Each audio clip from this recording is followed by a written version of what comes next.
Hello, and welcome to Lesson 5 of Reawaken the Dream, a course for the writer mom. This lesson, we're going to introduce the whole big grand part 2 that we're going into. This is another very practical tool, and it's going to target that other problem that you have as a writer mom when you have to do your writing in tiny time segments. So let's take a quick look.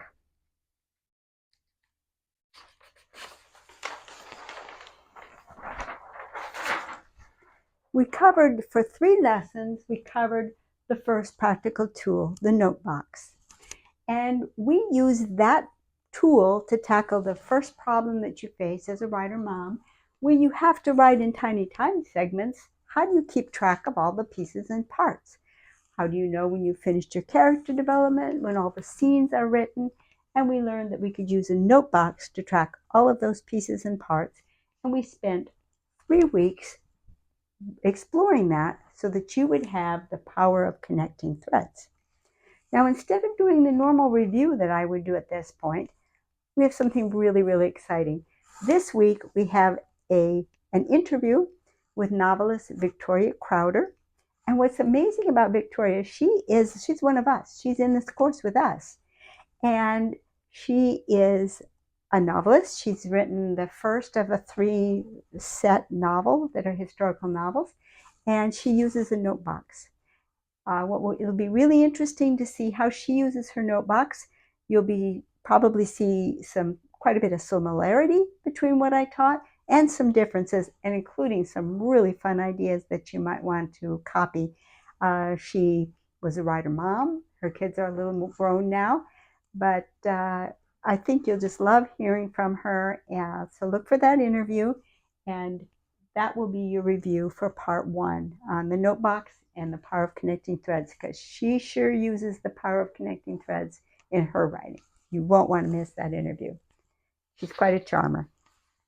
So what we're going to introduce, starting with this part, is the second tool, the character profile. And that tool, very practical, just as the first one was, and that deals with the problem of emotional connection. If you're going to sit down to write, and you've only got 10 minutes to write, you kind of remember sort of where you were in the story, but it's hard to get your emotions going again so that you feel like you're in the middle of the story.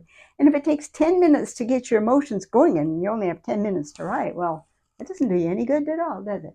So what we're going to do is we're going to give you another superpower. The character profile will give you the power of living characters. And when you have the power of living characters, when you sit down to write, and you look at your character profile, your characters will wake up in an instant, just like a child waking up from a nap. You'll be writing your story, and you'll be able to take right off with the emotional connection with where you left off before. Sound interesting? Well, at this point in time, what I should probably do is give you, since this is the whole second part, I should now introduce you to the structure of the lesson. I should give you a preview of the profile diagram that we're going to use to give you the character profile. I should preview for you the 28 character traits that we're going to cover.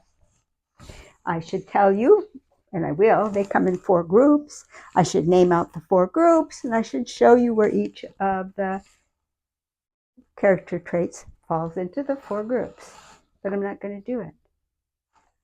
You want to know why I'm not going to do that? Because I don't want to spoil the surprise. Now, this isn't like the surprise where, oh darn, he figured out we were planning a surprise party. Now he's going to have to pretend to be surprised. This is a little more down to the meat of the thing. The surprise we're talking about here has an awful lot to do with how the character profile works and how the training that we're going to be doing to cover the 28 character traits works. Let me give you an inkling of how that's going to work. When I throw out there the new term for the week, the new character profile, your conscious thought brain is going to go into overdrive. It's going to look it up in your mental dictionary. It's going to come up, well, the synonym, the antonym, the verb form, the noun form, the times you've used it in a sentence. And while that part of your brain is usefully occupied, your not quite so verbal part of your brain will be going, oh, that is your first link to the emotional connection with that term. It did not take any length of time at all for your, I'm going to call it your less verbal brain, to connect that term to the emotion. And the longer that we can keep that mental part in the background a little bit and live in that, oh, that's going to give us our first inkling of what that character trait is going to mean and how that key term is going to be used to wake up your emotions. Well, did I say that your emotions are going to be awakened like a child waking up from a dream, just like that, and you'll be able to connect with your writing? It's a pretty bold claim, wouldn't you say? Well, it is a big, bold claim. I will go so far as to say that that I can prove to you right here and right now in this, where we are, right here in the next couple of minutes, I can prove to you that I can bring up a powerful emotion. I can bring it up with a single word. It will be consistent, it will be reliable, and it will be instantaneous. Think I can prove that? If I can prove that, then you know this emotional connection stuff works. Are you ready for it? Get ready. Get ready. Voila! Anyone who's ever brought a puppy into their home and raised it up to a nice little member of the family knows, or has at some point in time either said or heard a family member say, do you want to take the D-O-G for a W-A-L-K? Why didn't you say that word? I'm not even going to say it because you might have a puppy in your family. You might have a precious animal watching this with you. If I jump into that word and I throw it out there consistently, reliably, instantaneously, we're going to be bringing up a powerful emotion. And that is so true and so consistent that if the dog just limply lifts its head and looks at you, you say, oh no, we got to call the vet.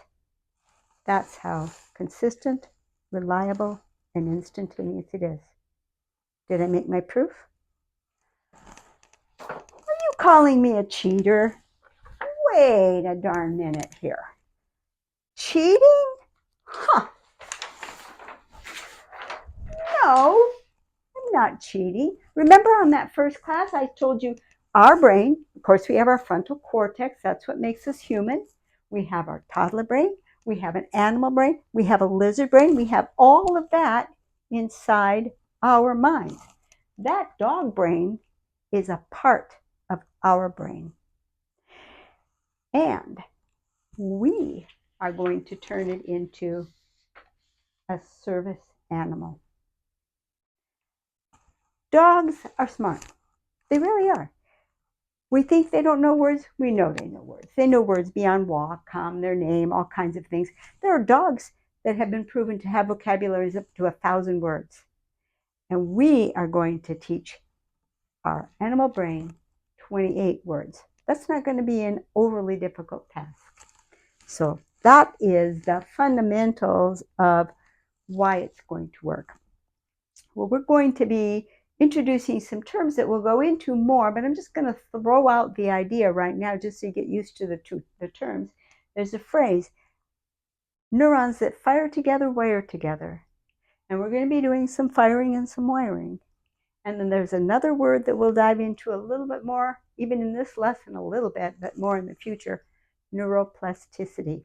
So there's real, honest to goodness scientific basis to this.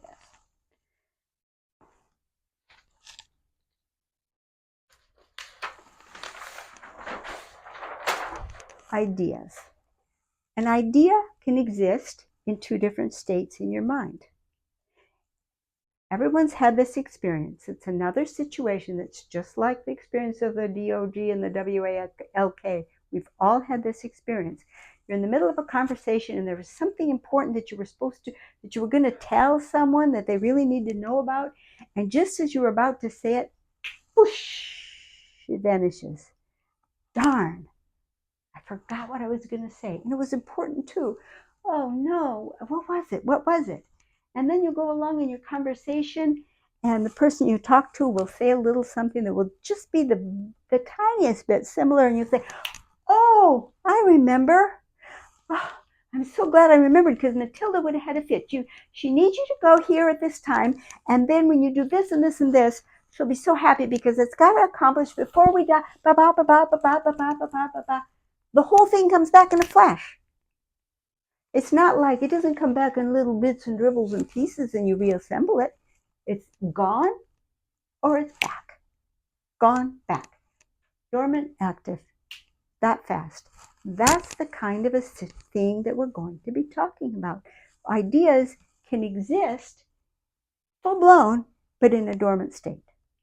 That's an important property that we're going to utilize to help you as writer moms.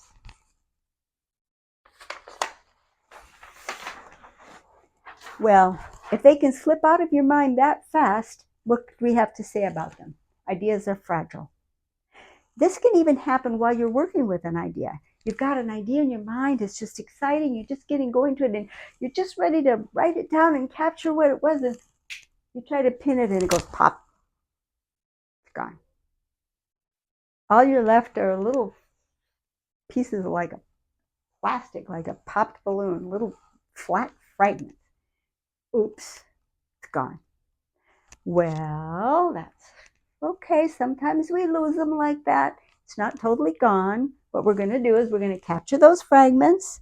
We're going to put them in our journal or on a note card, whatever we've got handy. We're going to hang on to those fragments and we're going to file them appropriately. Why? Because there's going to be another time when an idea is going to come up in your mind and it's going to kind of hint at and remind you of that other idea. And when you go to your note box and you pull that other idea out, boop, just like that thing you remembered to say, your original idea is going to come back to life. And the touching with one idea will bring the other idea back to life. And that's something that is really, really interesting about ideas. Instead of handling ideas with notes and lists, and handle ideas with other ideas. If we've been lucky in life, we've had the opportunity to be a part of a brainstorming session that has really worked. When we get to be a part of a working brainstorming session, that is so exhilarating. Ideas are flying, flying, flying. The more they come out, the more they're allowed to interact without anybody poking them with any stupid pins. They solidify enough that pretty soon one of the members of our group can stand up there at a whiteboard and start writing them down. So that is one of the powers that we're working with. These are real powers. We know in our experience that these things really exist. When you have a living idea, you can touch it to the fragments and the other idea, the dormant idea, returns to an active state. And guess what we're going to have? We are going to have 28 active ideas ready at the hand to be used to touch with where we left off in our story writing, because that's the fragments. When you sit down to write again after a break, you've only got the fragments of where you were. Touch it with a living idea and it pops back to life. That's the underlying message. Now, I had one of our subscribers, one of us, contact me and said, but when can I start writing? Do I have to wait until we've covered all 28 character traits? No. Start writing now. Please, please. This is not designed to freeze your writing. It's designed to free up your writing. Your characters have character traits. That if they exist in your heart, they have character traits. Capture your scenes, capture your characters. As we go along, you'll be able to give that's the one, that one. Oh yeah, that one. He's got that one. And you'll be naming the traits that your character actually has. And maybe there will be some fleshing out to do. You'll say, yeah, this is a diagram, but it's not altogether complete. And you'll be selecting from some of the other ones you'll learn. And you give them a little more flavor and life and vim and vigor with some of the other character traits. So absolutely do not wait. Do not wait. So let's start. We're going to learn about the character profile. We're going to start introducing it next week when we take our first character trait through the steps. But I'm going to give you a little analogy to get you thinking about it. Our analogy is going to be the dartboard and darts.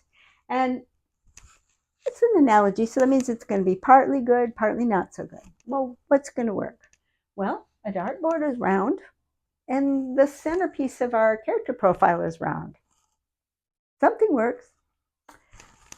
We'll have a collection, 28 of these character traits ultimately, and we'll be using 8 of them at a time.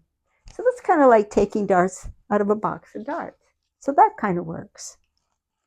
But you take these character traits and you just throw them at the dartboard. When you look at where they all landed, probably that's going to be where the analogy breaks down. Unless just coincidentally, the darts line up like this. If the darts land all the way around the outer edges of the rim of the dartboard, now we have an analogy for our character profile, because all of the character traits will go around the outer rim of the wheel that's the centerpiece of the diagram.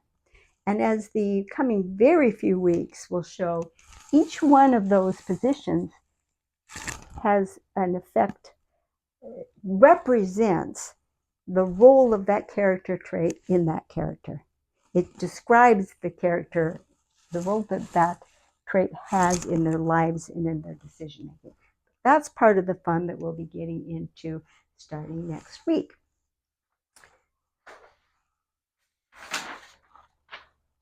So what we're going to do right now is we're going to focus in on the darts, because the character traits themselves have some commonalities. And this being an overview lesson is a great time to talk about what's common to all of the character traits before we start focusing in on them individually. A dart is made up of 3 pieces. It's got a point, a weighted center, and feathers. Well, our character traits are made up of 3 parts as well. So the analogy holds a little bit longer. And we can see that our character traits are made up of a triad of emotions. Let's take a look at the pieces. There's the struggle. The struggle is represented by a triangle on its nose, because it's very hard for a triangle to balance on its nose. So that represents the struggle that could have an outcome in either direction. And then we'll discover when we look into these character traits that there are 2 sides to the outcome of the struggle. If it goes one way, we'll see that there are sensations of loss, like the balloon escaping and getting away from us. And we'll discover when we explore that these things will be related to chaos increasing in the story. The other side of the struggle will be associated with emotions of victory. And those emotions, besides the feeling that it will give our characters if they achieve this state, it also has the impact of tamping down chaos in the story and of introducing tranquility. So what you will have in these character traits is you will be able to have chaos in a bottle. You want more? Throw one of these out here and let the decision go wild. Things getting a little too crazy, you need to tamp it down. Just throw out a struggle and let it go this way, and things will get a little more peaceful. These are just going to be tools that you're going to be able to operate with. So we will cover that starting next week. We're going to talk about the chaos, how we're going to talk about how to up and down chaos. And we're also going to talk about the magnitude of the struggle. it depends a lot on what the stakes are. If the stakes are enormous, then the drama is very high. If the stakes are very low, then the drama is very low. But the interesting thing we'll see about this struggle, it'll be easier to find the struggle and identify it and hold on to it if we imagine situations where the stakes are very high, because then all the emotions will be raw and we'd right out there. We can see them and hold them in our hands. Because the situation isn't real in our circumstances, we'll be able to look at that and say, "Well, yeah, that would really make for drama in my story," and so we can start feeling those emotions. Then we'll practice in the exercises that follow each trait, feeling that same emotion as the stakes go lower and lower and lower and lower. Because the crazy thing about these traits is that even when the stakes are teeny tiny, the struggle is the same and the emotions are the same. They're just scaled way down. That gives us an important tool in our tool belt as writers, because if we want our reader to sense the grave drama in our story when the stakes are high over a given trait decision based on a given character trait, all we need to do is show them that our character has struggled with that same trait when the stakes were low. So we do this nice little setup as part of introducing the character that, ooh, he's pretty wobbly on this one. And now when it's important to the story, our readers' hair's going in because they sense that our character has trouble with that struggle. And they won't be quite sure why they know that. But it's kind of like, the suspense music that they play in a movie theater, and they started out real low, real low. By the time we are actually aware of the suspense music, our hairs and our arms are up, standing on edge. So that's one of the tools. We're going to explore that starting next week. And the other thing that we're going to start exploring next week is a concept called agency. That's kind of a complicated one to describe, so I won't go into too much detail about it, but it has a lot to do with when the decision is made, what does it come out of? Perfect agency would come out of our characters looking at them at the circumstances that are present in front of them and make a decision based on current circumstances. But there are a lot of things that can cloud that decision making. For instance, internally held beliefs, especially if they're false, they can function like perma circumstances, and they can make it very hard for our character to make a certain decision because that belief inhibits their agency. Other things that can inhibit agency are mere youth, immaturity, prior trauma, things like that. So those are going to be 3 dimensions. So it's kind of amazing, right? Because that means each character's trait will be made of a triad of emotions, and those triads can be scaled up or down in drama, up or down in chaos, and up or down in agency. So they give us a huge amount of power. So when you think of that and 28 different ones, you are going to have a spectacular library. An interesting thing that's true about them is that when you use your character profile to get that emotion going, you've got that whole lesser verbal part of your brain operating. You're going to write circles around people who are only using half their brain. So this is really, really, really going to give you a superpower, the power of living characters. Well, that's a lot to cover today. But I would be very remiss if I let you run away without some cards. So what I need to tell you right now, I'm going to flip through these quickly because they're in your PDF file. So when you download your PDF file, you will have immediate access to all of the cards in this list. So I don't really need you to copy them off. And I'm adding a new thing with this week's course. Some of you have been just watching the videos and you haven't been following along with the PDFs, and then you sign up for the course and it's like, oh, I've got to go through a week's previews, and then it'll give me lesson 1, and then another week, and it'll give me lesson 2. Wait a minute, I want to catch up. I've been watching these videos. I just want to catch up. You will have an option starting this week to catch up your viewing. So sign up immediately, and you will have the option to say, catch me up, and you will get links to all of the PDF files. So if you haven't been following along in the PDF, now is the time to sign up for the course. So very, very briefly here, and then I've got a personal note that I want to share with you before I let you go. So we're going to be using the 5,000 box to store information about these character traits. We've already set up 5100 where we kept the information about the note box. I mean, assuming you wanted to track information. Well, we use 5200 to store information about the character profile. So you can set those cards up. 5200, we're going to break down. 5210 is going to be things that have to do with the character profile as a whole. And then we're going to have 4 more sections where we're going to place the knowledge that we have about the 4 groups of character traits, because it's going to turn out that each one of the 28 belongs to one of 4 groups. So we're going to see the groups happen. In fact, we'll cover the first 4 traits we cover will be members of each of the 4 groups. So within 4 weeks, you'll see all of the 4 groups. Below that, when you look at the character profile as a whole, we're going to be looking at the definitional material. It's going to go in 5211. If you're following along with me, you can do it any way you want, of course. And then there are going to be 3 parts to the diagram. That center circular, that's just one of 3 parts to the diagram, and they will each get their numbering. But you don't need to fill that out now because we're not there. Just 5211 is where we are. Then, under 5211, we have our first topic, the triad of emotions. So that could be your topic 1 on your definitional area.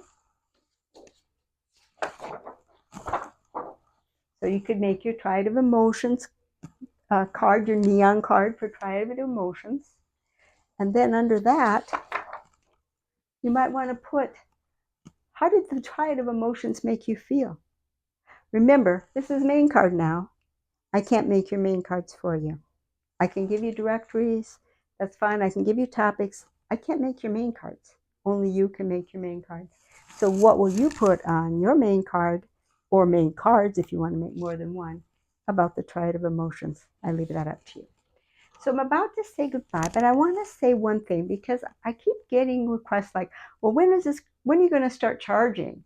At what point are you going to be telling us you got to pay out so much of a month to actually see the rest of this course? No, no, and no. The whole course, 35 weeks of this course, are at no charge. 35 PDFs are at no charge. So how can I do that? Why can I do that? Well, I'm going to tell you a little bit. I am the parent of 2 books. I wrote 2 books in the early days of microcomputers. That's my background. If you did any Google, you couldn't help but know that. And I enjoyed that. I mean, it was very satisfying to hold a book with my name on the front cover and say, wow, I wrote that. But I'll tell you, there's another satisfaction as well that actually has come to mean more to me than those. This is the first book that I was grandmother to. I helped get this book in print. I helped the author create the book. I was a cheerleader, and the book came out. That was a very good feeling. My prize is this book. Jane Erickson, Never an Ending. Jane had spent, oh my gosh, like 20 years writing this book. You won't believe how much she went into it. In fact, I don't want to promise her because I'm going to see, but maybe she will also consent to an interview like Victoria, because this was a really, really interesting story. And she put all that time and energy and work into it. It just happened that I came along at kind of a critical moment when she was about to give up. And it led to a deep friendship. She's a precious friend. And this book means a huge amount to me. And my most recent one was about the Zettelkasten that we're working on. Now, I can't honestly claim, or I can't certainly claim, that I'm the grandmother of this book. Book is by Scott Schepper. He is kind of the guru of the note box, the way we take care of it, the way we write out our cards by hand. And he wrote this book on Zettelkasten. He put parts of it out in chapters for those of us who were following his YouTube videos, and he invited us to comment, and we did. And so maybe I had a tiny grandmotherly role with it, but the reason why I kind of treasure it is, I don't know if you can see this, he put my name on the cover. And so I think it does qualify as a grandmother book. But what I really want to say is that, okay, I've got the start of a bookshelf. What I want to see, I want your books on my bookshelf. You don't have to put my name on the cover. You don't even have to put my name in the acknowledgments. I just would love it if I could open that front cover of the book and read the note you wrote out to me personally. I would treasure that so much. I would read that again and again and again. So, you want to pay me for my course? Okay, write your book. And when you're done, send me a copy in and write me a little note in front. That's what I want. Thank you, and we'll see you next time. I'm Kathleen Spracklin, caregiver to the writer mom. Take care, precious one. Keep writing. Bye-bye.